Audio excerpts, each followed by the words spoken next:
Well, good afternoon to our alumni, our families and guests, and welcome to Homecoming and Family Week. My name is Lauren Griffith, and I have the pleasure of working in the Office of Alumni Engagement with engaging our graduates and families.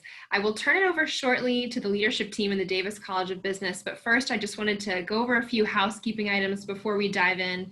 You may have noticed that you all were muted upon arrival, but you're welcome to turn on your cameras so you can go ahead and see all of the guests who are in the meeting. You can change your settings from grid view to speaker view in the program so you can easily see who is talking from the college at any time. We also ask that you rename yourself so that we can keep track of who's in attendance. If you're an alum or a parent, you can go ahead and add your class year to your name as well. And if you'd like to submit a question for any of our speakers or just say hello to each other in the chat, please feel free to do that in the chat function, or you can submit those directly to the moderator.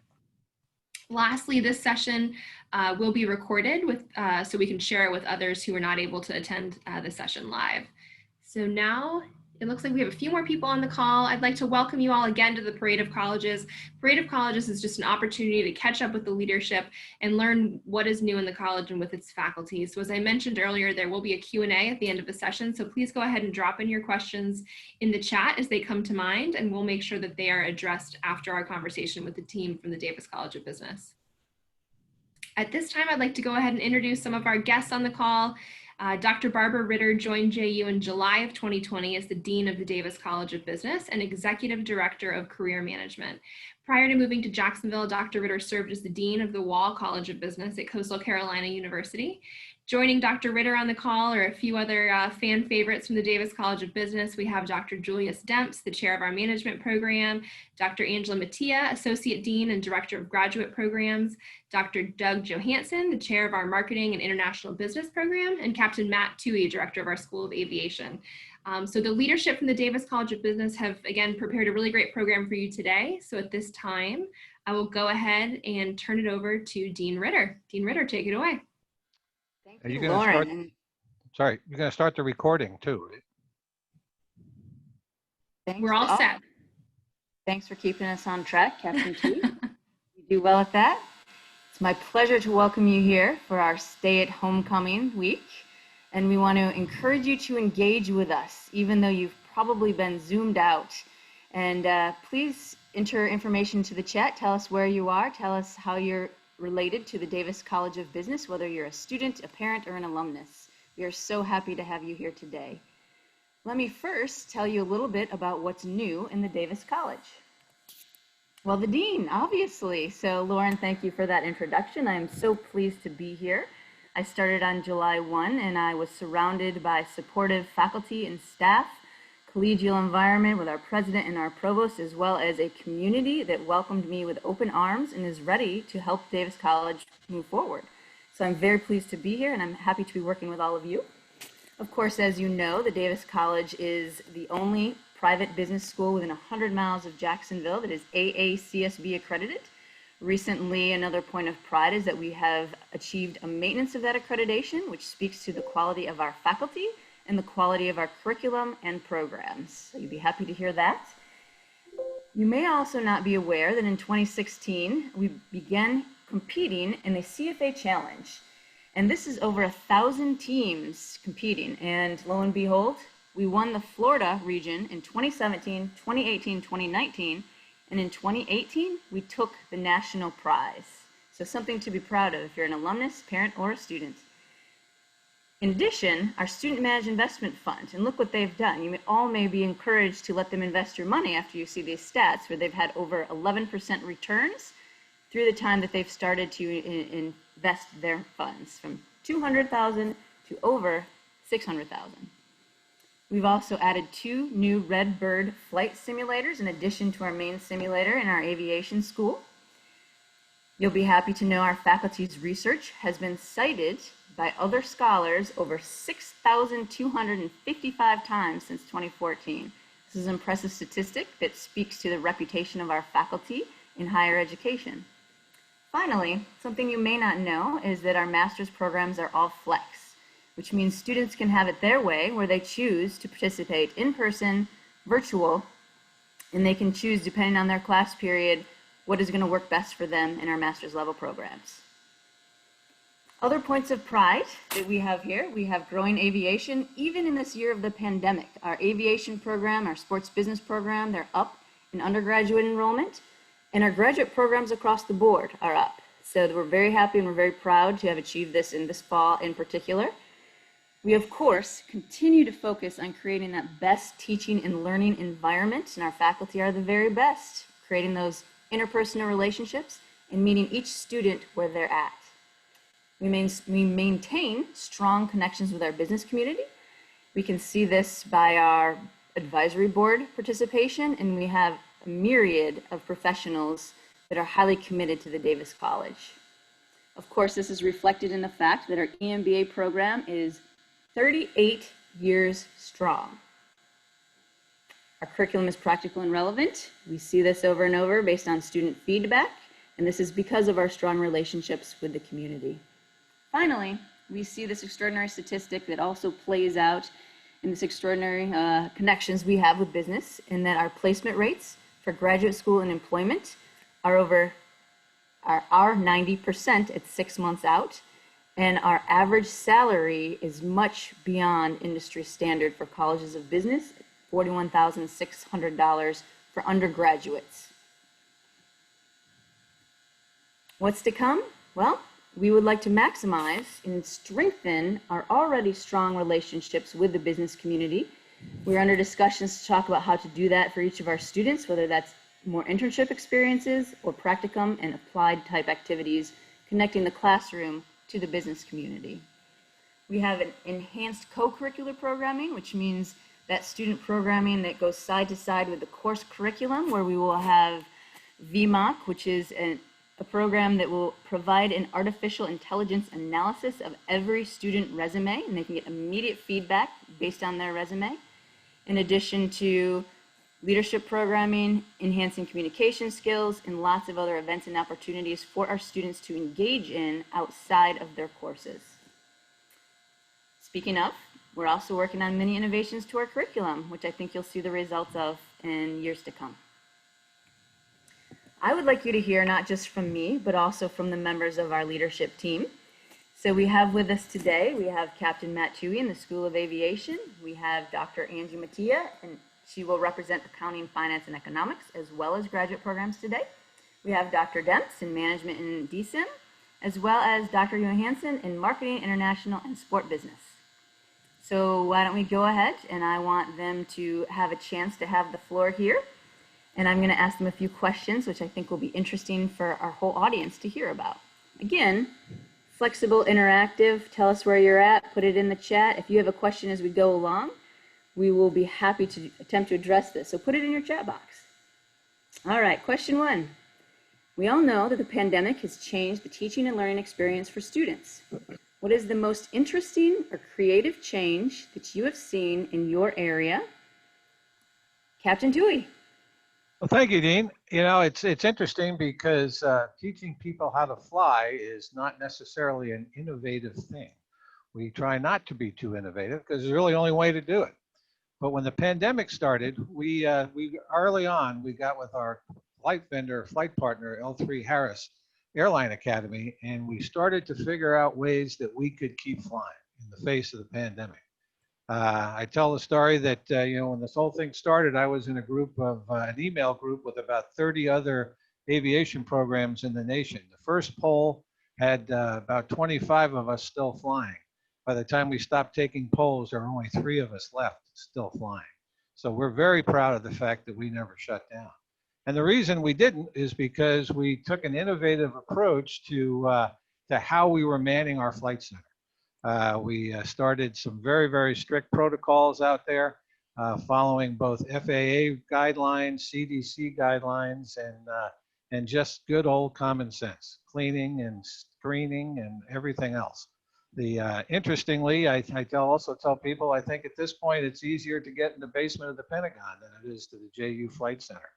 We've got protocols for coming in. The airplanes get cleaned after every flight. The facilities are cleaned twice a day by our people, twice a week by a contractor. The airplanes and the facilities are all fogged on Friday afternoon. So I wouldn't go out there this afternoon if I were anybody. But so far we've been very, very successful. we had about half, a little bit more than half of the available students decide to stay and fly. And they did a great job. Some of them were flying twice a day, 3 or 4 days a week. We racked up a lot of extra ratings for people. They moved along very quickly. And that did a couple of things. One, it was great for them because the more you fly, the better you get at it faster. But also it allowed them to get ahead. So when the students that didn't stay came back at the beginning of the semester, we were able to fold them in and start to catch them up for what they missed. And also, we were able to fold in our 83 new students. As the dean mentioned, we've seen some great growth over the last 6 years, and we took in about 30 more students this year than any year in the last 6 years. So we're very proud of that. On the JU side, we can be innovative, and I think the technology that the university invested in is really paying dividends in all our courses, how they're taught, and the formats, both synchronous and face-to-face. And one of our professors, Captain Wayne Ziskel, using new capabilities that we didn't have prior in Blackboard Collaborate, was able to make some interactive software type videos for the students as he teaches them the both basic systems in our Cessnas, our Garmin G1000 glass cockpits, but also the flight management system that is found in airliners and our big simulator that we've had for about 7 years. So we're still looking for ways to make it better. I think the students are benefiting from it. I know that we had to learn how to operate within the bounds of COVID-19, and we've done so very, very safely. So we're very proud of both of those things. Thank you. How about any of the others? Well, I have a simple kind of challenge, you would think, but that we faced. But sometimes simple things have really big impacts. So for us, one of the things that happen is that classrooms are typically designed to maximize space. So you put as many students comfortably, of course. I'm not saying pile them on top, but you put students in there and you design it to hold as many students that that you can in the classroom. Well, with COVID, as we all know, we needed to practice social distancing like everybody, and that has the opposite effect, which is to actually reduce the number of students in the room. So using that 50% guideline, we needed to reduce what we normally had in the room, and then also measure for like 6 feet apart and all those things. So something simple really became kind of a big challenge because they weren't physically designed to be that way. So what we figured out was, of course, what Dr. Ritter already mentioned about the Flex, where we could stream to students as well as record classes. But beyond that, we also wanted to think of more ways because we had, students, we want to get as much interaction with our students as possible. We're known for our in-class participation and students. And so we wanted to also offer as much of that as we could. So one of the things we learned with the technology that Captain Tui was talking about was that we could get creative and put one class in 2 rooms. So we streamed the one class into the other class and then the professor, so that nobody was left out for getting that personal interaction. If they came to class, they could move back and forth, masked of course, between the classes. And that way people could still have that attention that we really like to give our students in the Davis College of Business. So again, a kind of seemed like a simple thing, but it actually could have a big impact. One of our professors used 2 lab spaces so that more people could still get, the experiential learning experience in the lab and have more people in the classroom. Another one was our executive program, where people really come because they want to network and be with other students and other people. And so again, we have 2 rooms where that way we could still have the number of students we need on campus. So one example. Anyone ever tell you you can't be 2 places at once? Because our faculty, I think right now, are in 3 places at once. Yeah. So we're fortunate to have them and their innovation coming from the ground up as to how to best serve our students. So, Dr. Mattia, could you also speak a little bit to how we are innovating in this pandemic with international and study abroad type activities? Sure. This is one of my favorites too. So we every year have typically had an international trip for our executive program, as well as other trips, study abroad opportunities for our students. And so with that in mind, we now had, really looked at that because we value that. I mean, to not be able to offer that to our students is just not something that we really wanted to do. We could find any other way to try to do it. So with this challenge, we're really proud to say that we're willing to adapt and to be innovative. So how we're planning on doing our first virtual international trip. All right, we're going to do this by using relationships we really already have with our international partners, like a company we've worked with before. One of them is like IBS. With their assistance, we're developing completely online program for our international trip. So for example, this year we're looking at a virtual trip that will allow students to interact still with business executives in a foreign country. Using our vast network of relationships, our students will have the opportunity to learn how companies in these other country are operating, adapting, and being creative in these challenging times like we are. The participants will get to an inside look into that country's economy and business etiquette, and will explore some of the most famous locations. And with all that, you're saying, well, a virtual one, that can't be as good. And we're not, I'm trying to say that going there isn't a rich experience, but when you can't, again, what we're trying to do is make sure that we see an opportunity here. So some of the highlights of this virtual trip are actually going to be, and for an example, we virtually could visit Bangkok, Thailand, and Vietnam. We can do virtual reality tours of the most well-known attractions like the Grand Palace. Participate in tours that take you through the crowded streets and into local markets where business happen. We will, though, have a chance to learn from business executives at these global companies and organizations such as Amazon, IKEA, Osprey Packs, and there are other opportunities as well. One example that we're really looking at is Coca-Cola bottlers of Asia.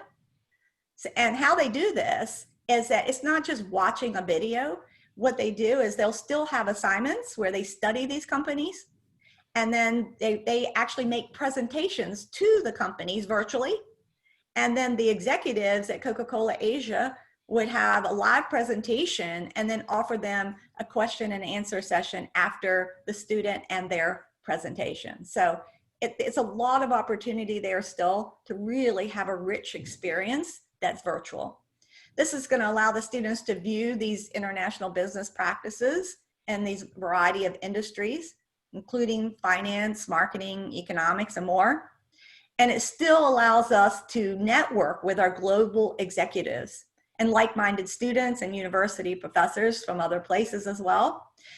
And I would suggest that it really still simulates exactly what is happening in the business world today. This is what we're doing right now.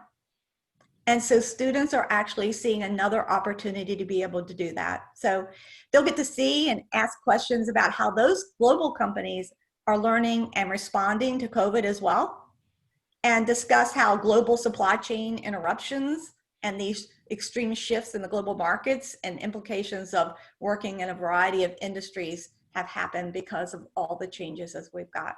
So I think to finish that up, it really does demonstrate trying to be creative and adapting by the Davis College of Business. And it also proves that our continued commitment to students and employers, that the Davis College of Business students will receive a quality international experience, even sometimes when unfortunately we cannot travel.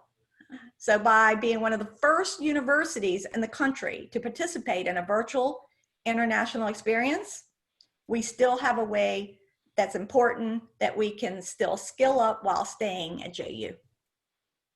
Good.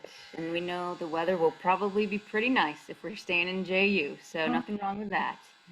Thank you for that. Are there other ways that our panelists could talk about that we're bringing real-life applied experiences into the classroom?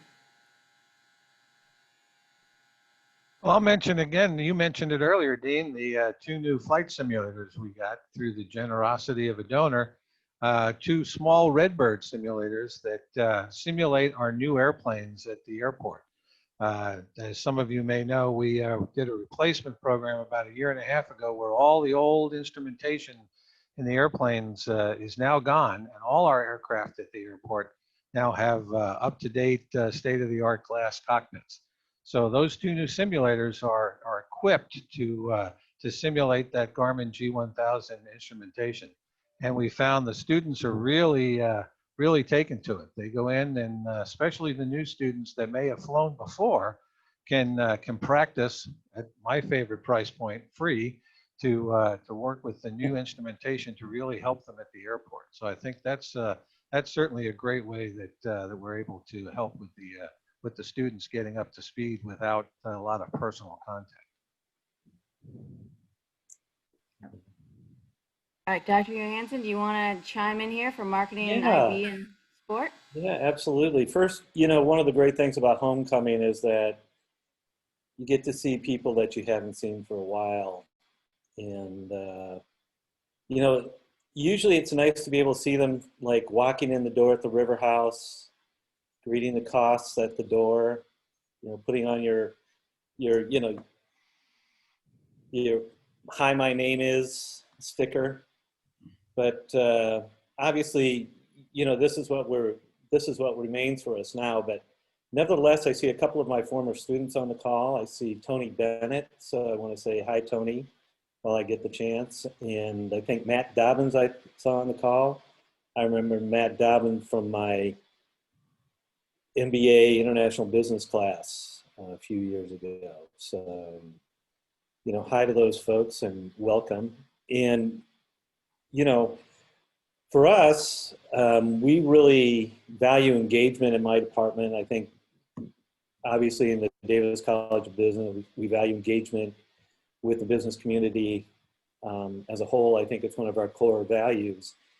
And what we're doing now really doesn't change very much. And in fact, a lot of what I do in the classroom is conducted just like this. And things like internships, we've had a lot of students that have done great internships over the summer. So Ian Keller's mom, Ian can certainly get an internship if he wants one. We've had a lot of success with those. We've also, as we like to do, bring companies into our classroom and work with them on projects and have them engage with our students that way.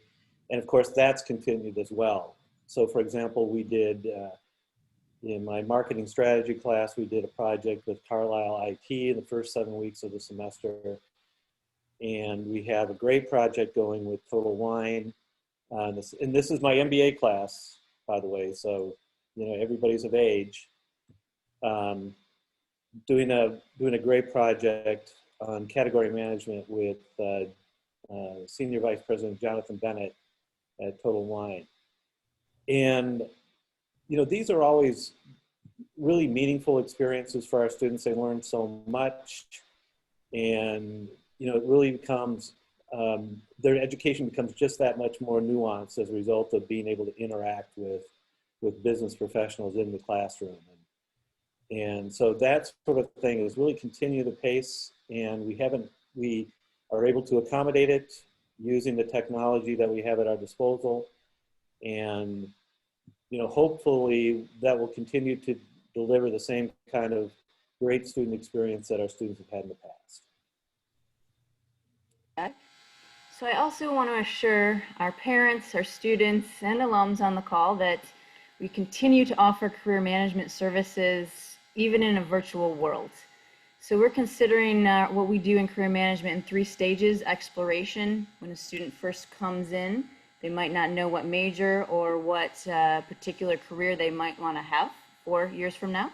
Development, where you develop those skills to obtain that career. And then success at the end, where you develop the skills to be able to interview and obtain a job or go to graduate school. All 3 of these stages have been offered in a virtual framework We do have in-person appointments, of course, properly socially distanced. We have career peers available, as well as the great staff in the career management, because I see they're here on the call. So shout out to Darby and Rachel. Also the career peers who are here to serve our other students as well, as mentors across the same sort of age group. So we did have our career expo, which we had 30 employers, over 500 sessions for students to attend virtually now.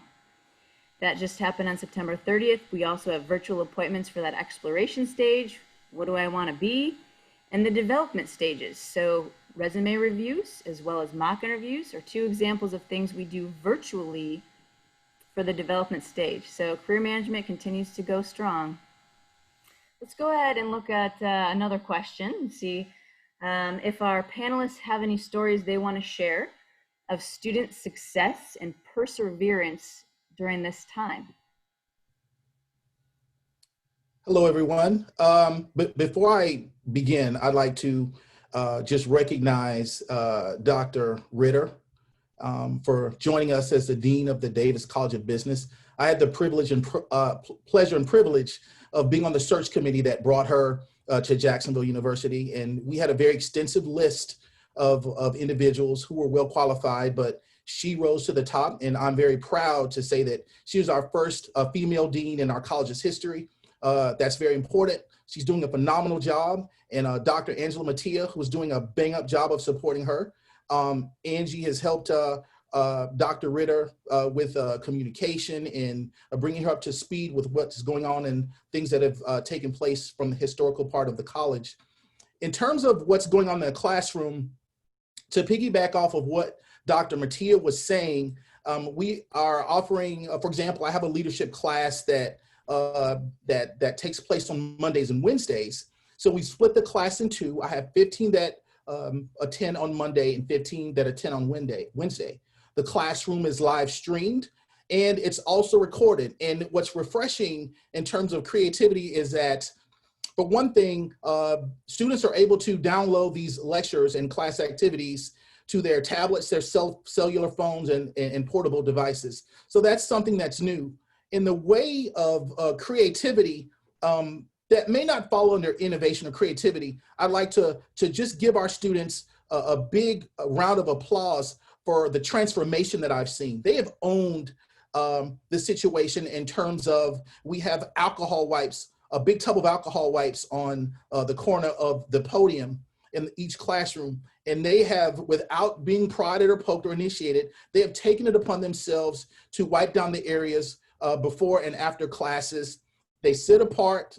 They're properly socially distancing. I haven't had to say anything to anyone. And what's funny, I would say that I would consider to be a heartfelt story in this particular situation is I overheard a conversation that I thought was comical.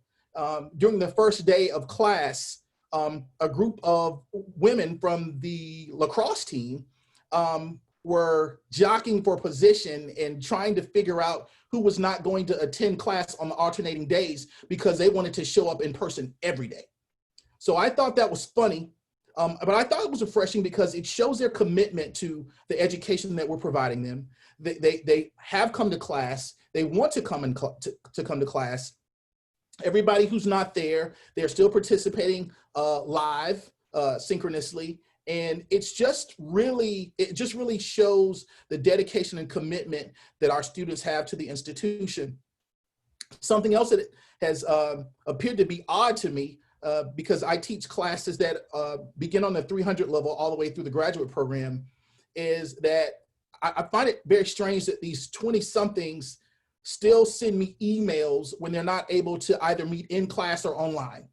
They feel guilty for missing. And so that just says something to the caliber of student that we have attracted to the university. They are hands-on, they are assertive, they're really taking ownership of their education. And I'm so proud of them. I'm so proud of our leadership. I'm so proud of our faculty. I'm having a blast. And to me, it's been a different experience. I see it in many regards as a new norm in terms of giving our students an opportunity to either show up in person, online, or if they're busy working professionals, the opportunity to look at the recorded lectures. So we're delivering products now that offer our students a three-pronged situation, and I'm just happy to be a part of the change. We are happy to have you, Dr. Demps. Thank I you. want to speak to a specific student who I actually see here on our Zoom call, and that's Sade Meeks. And if Sade wants to say hi, she can, but otherwise I will do my best to explain her experience, because Sade is president of our SGA, and we are proud to have her as an accounting major as well. And one of our top accounting majors has done an internship in the fields and will do wonderful things. But Sade had full reconstructive ACL surgery right before this pandemic hit. And then she became president of the SGA and had to lead the institution forward in the student group through the pandemic to ensure that they could achieve goals. Well, we dealt with all of the pandemic stuff, and Sade has done an extremely good job. I hear from the SGA at least on a monthly basis, and they continue to move forward and achieve the goals that they set out to achieve pre-pandemic, because they've adapted and innovated in the ways that that she is leading the university. So thank you, Sade. We appreciate that. Are there other examples that our panelists can share? Barb, I'd just like to add that onto what both you and Dr. Demps have said, is that I've seen a transformation. Our DBA program, we have a Doctor of Business Administration for those who haven't been around for a little while. That's fairly new. We're in our 7th year. And it attracts students from all over the world, as well as Jacksonville. And when COVID started, I was really worried about all our students.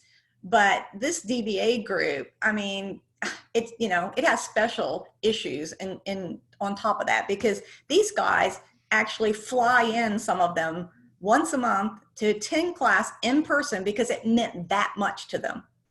So, and when you're looking at people flying in from England, Nigeria, I mean, that's a huge commitment to us to them, and just the fact that they would be willing to do that shows you how much they want to come.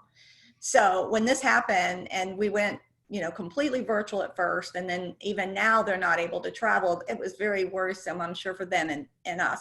But because of just the things that we've been describing, I've seen the transformation in how we look at classes now. I mean, now in class isn't just physically in the room. In class is exactly what Dr. Demps was saying. It's could be half of the people are in the room and the other half are streaming it live, participating. So us as educators and teachers and students learning, I think we are seeing this transformation in what we call, a class, a group, ways to work. And so it's exciting. These guys from Nigeria in particular are so committed, because you have to think about the time difference with them. And we may have somebody on an international call right now that knows this. But I mean, when we start class on a Friday morning at 8:30 a.m. and go till 5:30 in the afternoon, for them, it's 1:30 p.m. and they're still in class at 10:30 at night. So, they're committed and they really have worked hard. And I have them I see other professors working with these groups, and they're engaged, they're asking questions, they're present. And so I think that says a lot for them and what great students they are. Yeah, we see Adam on the call, who indicated he's from Romania, right? Or he's in Romania right now. So thank you for joining us from afar. You never know where opportunity to innovate may come from, and it's unfortunate with this pandemic, of course. It's been a very sad situation in multiple respects, but I do feel as if the Davis College and our students have risen to that charge, and this sort of innovation will push forward and will improve what we can do even post-pandemic. Barb, if I may, I'd like to give a little shout out to some of our alums too. Please. As you know, and as you may know, I mean, the typical path for our flight students in particular is to finish their degree. They'll graduate with about 250 flight hours. And then the majority of them work as flight instructors to get to their 1,000 hours so they can move on to the airlines. Well, we've got a number of alums, recent alums, that were going to be at that point, and they're at that point now, and there's no regional airline hiring at this point to move on to. So I think they really are starting to see, although we've told them this all the way along, the value of having a business degree in addition to learning how to fly and all those other things that we taught them. We've got a number of them that are taking other jobs in the interim, part-time jobs, so they can still fly.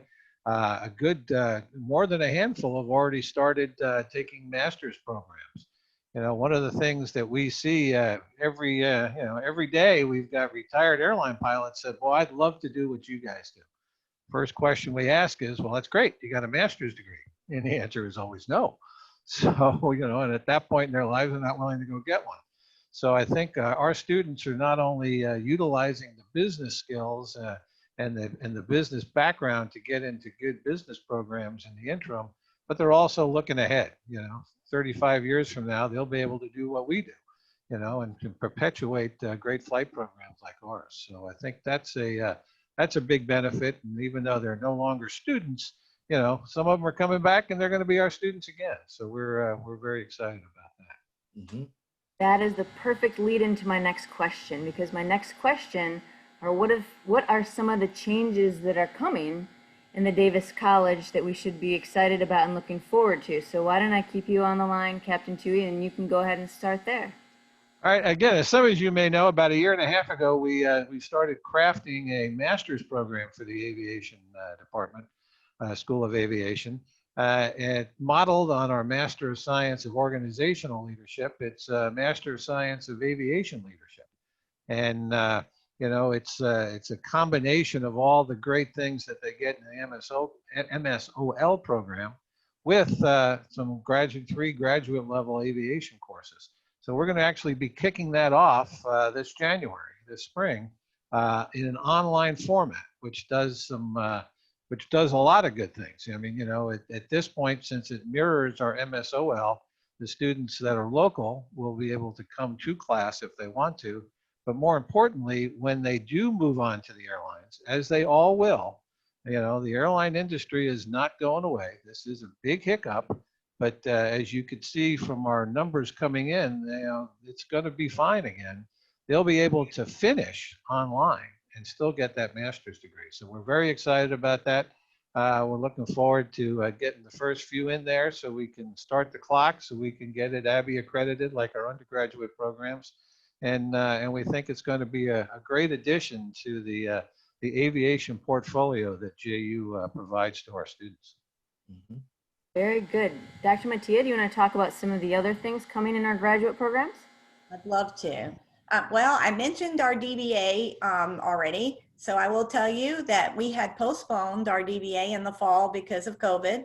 And actually JU is doing so well in handling COVID. And we've practiced social distancing and really done better than the average school about keeping students safe and being able to come back to class and stay on campus. So we've decided we're bringing in a cohort for the spring. And we're excited about that. The students that want in our program are very excited because they thought they were going to have to wait till next fall. So that's really neat. We have new innovative curriculum in that program that we were really dying to get started anyway. So this allows us to do it. It will produce more research that makes an intellectual contribution to our society. And it's going to have a new teaching component that Dean Ritter will personally teach. So we're excited about that. And that is something that we're going to be really proud of. And I think the students will be very proud of being able to do that.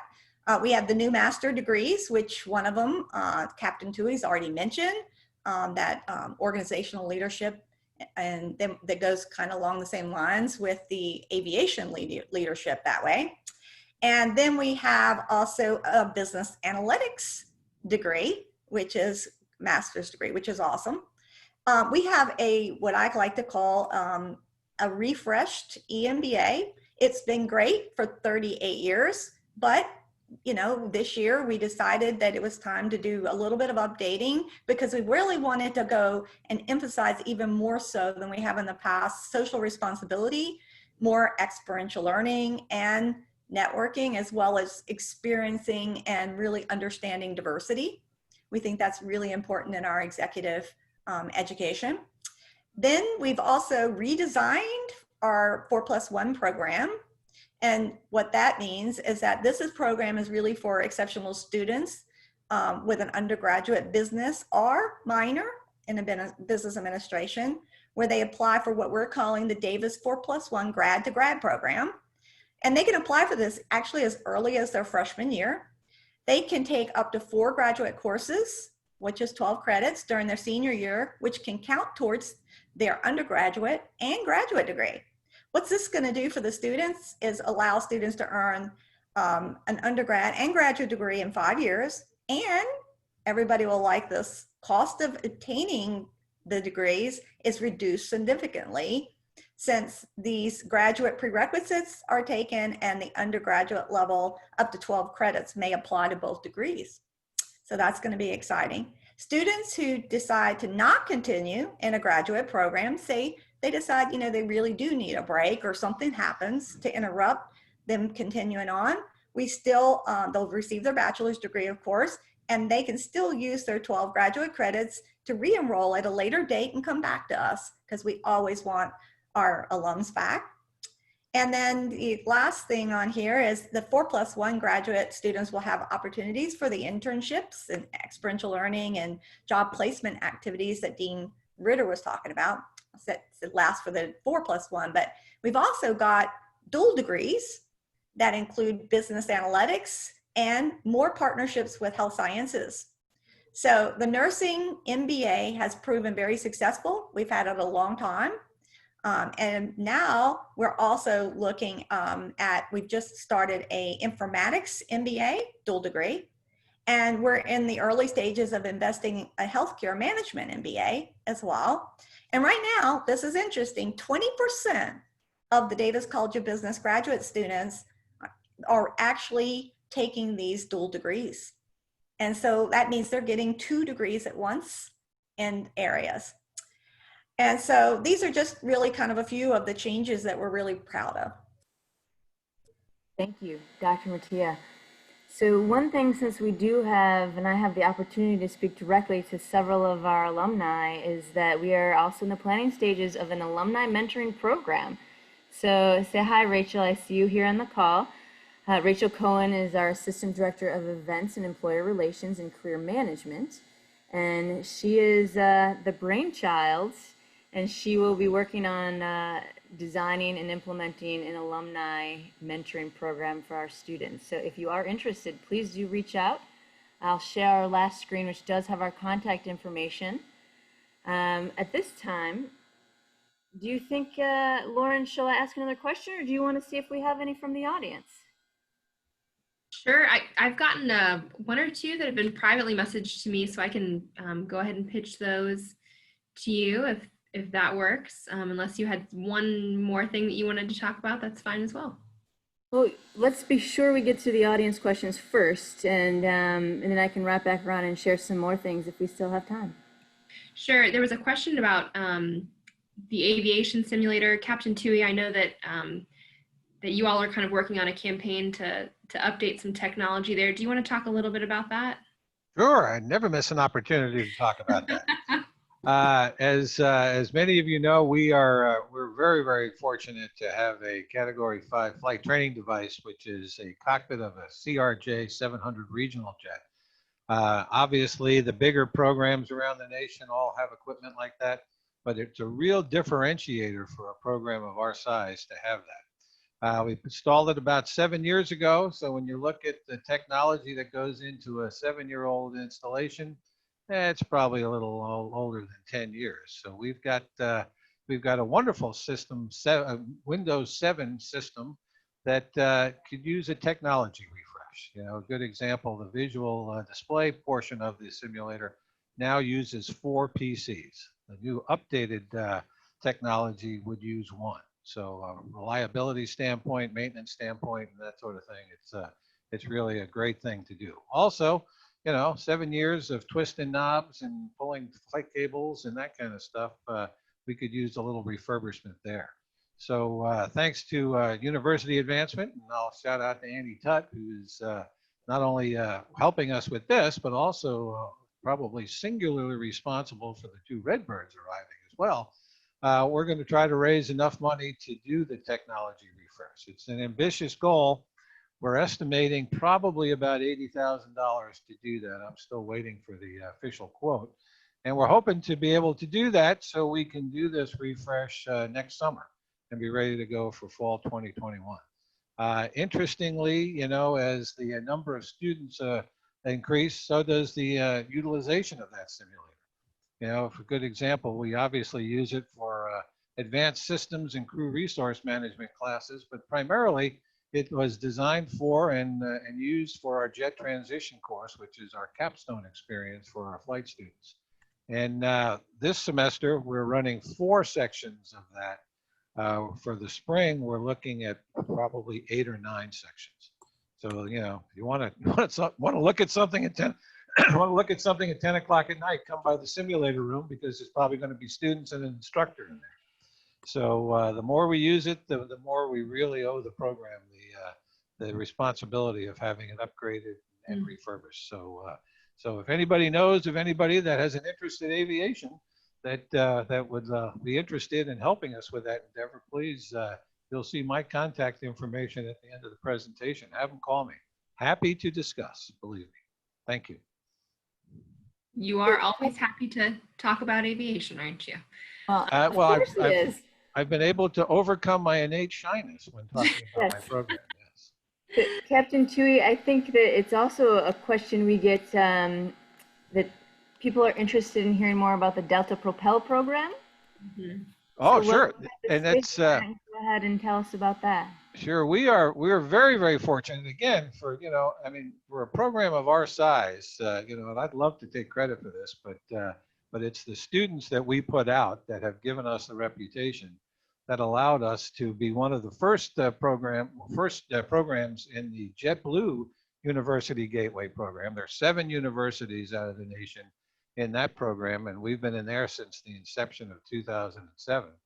And then just last year, we were selected in the second cadre, so we're now one of 9 universities in the Delta Propel program. These are true partnerships with the School of Aviation. Great for the students. I'll tell you, hard to get into. They've got some pretty high standards, but the students that are accepted into these programs will have a qualified job offer prior to graduation, which means they have a defined path from the time they graduate through their flight instructing, through their regional airline experience, to the right seat of a major airliner. And in Delta's case, it's generally 42, it will be 42 months or less. That is absolutely amazing. But it's more than just opportunity for the students. They truly are partners with us.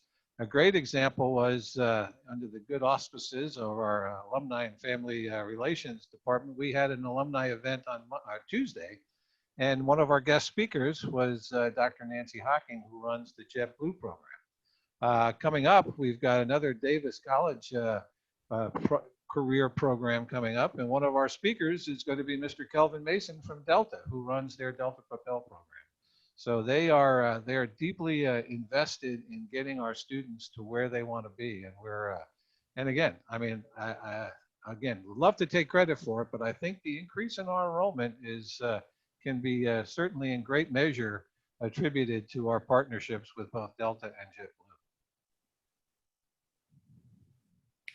Dr. Ritter, like Captain Tui just said, I mean, we have so many wonderful partnerships, and we've talked about that a little bit throughout this event too. Can you talk a little bit about, you know, our philosophy of connecting classroom and industry, and some really unique opportunities that we're giving our students in terms of bringing in outside speakers to the classroom, even virtually right now?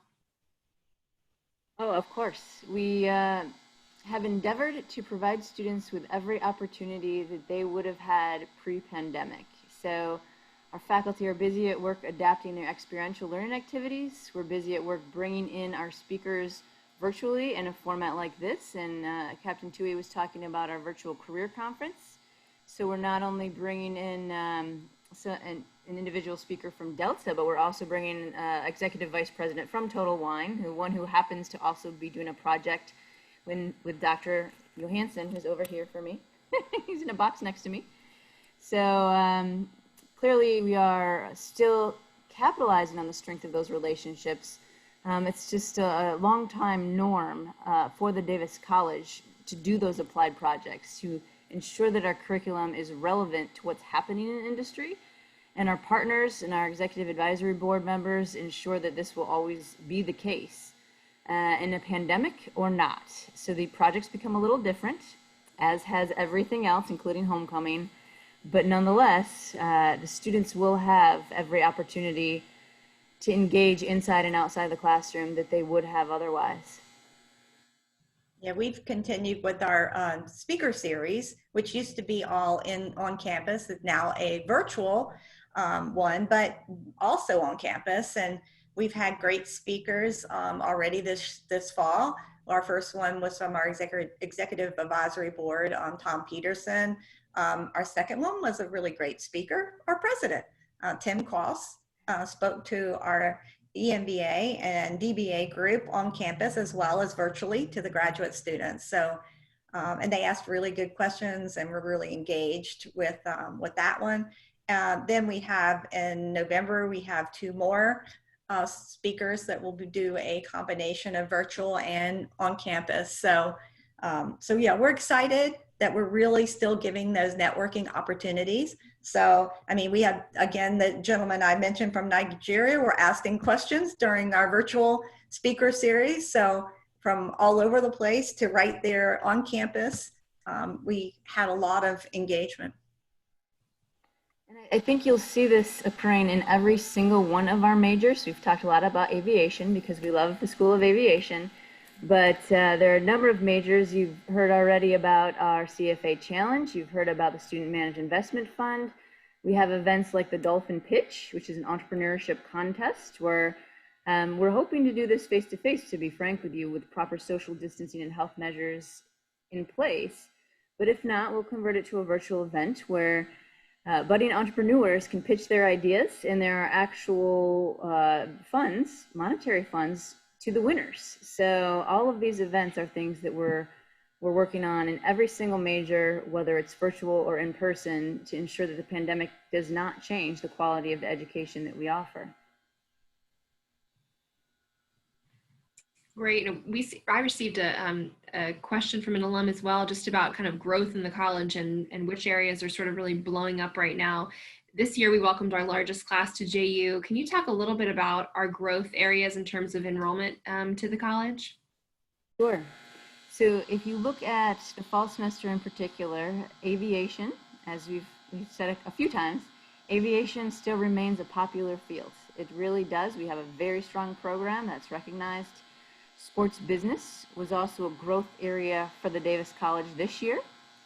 And in terms of graduate programs, you'll see across the board that our graduate programs are increasing in enrollment. And I think there's a lot of opportunity there. We're well known in the Jacksonville area, and graduate degrees are becoming of a higher demand. So we think that we'll be able to continue that trend. Mm-hmm. We talked a lot about the way that we sort of bounce back from the spring and the resiliency of our students. What kind of predictions can you make after halfway through the fall about some of the long-term effects you might see, not only in the college and the way we teach, but in the industry as well? This is an interesting question because it has pushed higher education to a new level of innovation, which, as sad as this pandemic is, and it is sad and has had devastating effects in so many different regards and on so many individuals. But for the field of higher education as a whole, it will force us to be more innovative and understand how technologies can advance the way that we teach and the way that people learn, how we can adapt to students no matter where they're at, no matter what their state, if they're healthy or if they're not healthy enough to come to class, or if they're in a different country. This technology has enabled that sort of flexibility, and it's also pushed us as a faculty in the bigger sense of the field of higher education to adapt our pedagogy. So this is the methods of teaching, right? So how can we be experiential? How can we involve people when they are virtual like this? So we might have had a great simulation activity that we use in the classroom face to face. We now not only have to adapt that activity because students can't work as well in teams, even if they're face to face, right? They're still maintaining that 6-foot distance. So even in the same classroom, they may be having to use some sort of technology on their phone or something else to work with team members. So we've really been able to match that technology and understand and learn how it can help us teach, how it can engage more people in teamwork, how it can advance learning. And that will be a benefit that will last beyond this pandemic for certain. Now, Dr. Demps and Dr. Johansson, and really everybody on the call, I know that you keep in close contact with some of your former students. I'm just wondering if, I know that a few are on this call, but I'm wondering if you could talk a little bit about some of the really fantastic things that your former students are doing. Just brag on that a little bit for some of the current parents on the call. I think they like to hear about that. Oh, sure. I have a great example. A couple of years ago, I had a student who graduated with an MBA.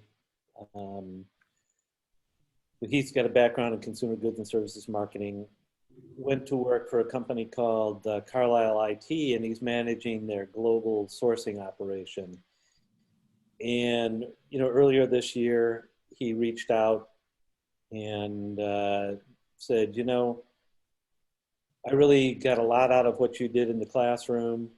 Love the engagement that you had with the business professionals, and I want to do that too. And sure enough, got to exchange emails over the summer, had a couple of phone calls, and he came into my class this fall, and we worked with him on three different types of projects for his organization, Carlisle IT, which is really a fascinating company because it's an industry leader, a $1 billion company located right down in St. Augustine. We know nothing, people just don't hear about it. And serve some really dynamic industries, aviation, not that he's necessarily interested in the aviation program, Matt, but he does. They are a supplier to aviation companies. Give me a little time. I'll get him interested. Yeah, I know. That's, he's ours, not yours. But they work in the medical industry, and so it was great to hear from him and to hear how much he wanted to give back to our institution and to the Davis College of Business by participating the same way in the classroom, having the same, carrying that forward to a future generation of students. I receive a ton of emails from students constantly about how they're doing, what they're doing, how they're being promoted, how they're still, I think, quoting me in the classroom from 10 years ago. But I think probably the most heartfelt thing or connection that I've had with 3 of my previous students is that, and I didn't know that I would have this sort of impact, was I inspired 3 to go on and earn PhDs, Dr. Keisha Nichols, Dr. Michelle Carbo, and Dr. Daryl Rice, who graduated from the University of Miami, Ohio. So we've got tons of students that have served in leadership roles in organizations, but every now and then we as a faculty are able to touch a select few and have them go on to earn that what I would call the Super Bowl of education, participate in the Super Bowl of education. So it's about industry, and it's about continuing the lineage of the grand craft of teaching and learning. So we're graduating industry leaders and academics, and I'm just really proud to be a part of that. If I could add to that, the thing to remember is every one of the aviation students are College of Business students first. And I can tell you that talking to our alums, they have just as many stories about Dr. Demps or Dr. Arbogast or Dr. Johansson, and then as they do about the aviation faculty. And I think that's the thing that is really preparing them to be great aviation professionals in the aviation industry, in addition to making the tubes with the chairs go fast. So. Mm-hmm. Yeah, they're some of our best students too, Matt, by the way. So as we all know. We only engage in friendly competition within the Davis College, right. which is the healthy kind. So you can see that now. I wanted to share one last screen with you, which is our contact information. And if you have any questions or you want to further this conversation in any way, please do not hesitate to contact us. We want to hear from you. Thank you so much for joining us today. We appreciate it very much. And it's just delightful to be able to, even in Zoom, meet some of our parents and our alumni and see some of our current students. Thank you so much, Dr. Ritter, and thanks to all of our leadership for joining us, and of course our alumni, our parents, our friends for being on the call. It's a really exciting time for the college, and I'm so thrilled that you all could be here to learn a little bit more about its progress. We hope to see you back a little later tonight as we close out Homecoming and Family Week. We'll be wrapping up the week with a fireworks show live on Facebook at 9 p.m. So we do hope that you tune in for that. And that's it. Thank you so much again for joining us. I hope you guys stay safe and healthy, and we will see you again soon. Thanks so much. Thank you, everybody. Thank you. Bye-bye. Take Good care. night, all.